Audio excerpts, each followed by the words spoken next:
So dito sa loob ng sa entrance ng Santinos Farmville is lahat mga flowering plants.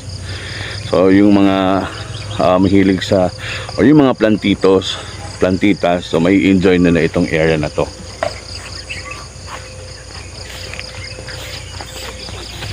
Yeah.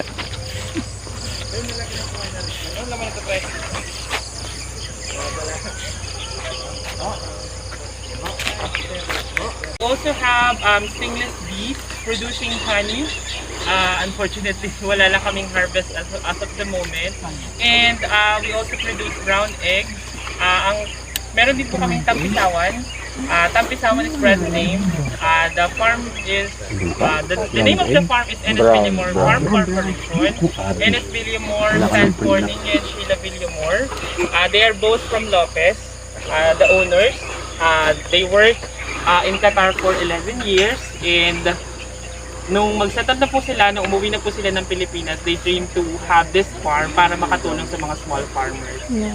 So Santinos Farmville is named after their only son, Santino, and it's Farmville because aside from the game Farmville, nung mga una-unang panahon sa online game na Farmville, it also stands for Farm of Villamors because it's owned by the Villamors. So ayun po, ang farm po ay nahati sa tatlong bahagi. Yun nga po, we have the farm tour, we have the farm school, and we have the tampisawan. Good morning mga kagabay. We are here at Santinos Farmville. So according to the staff, it's composed of 11.5 hectares.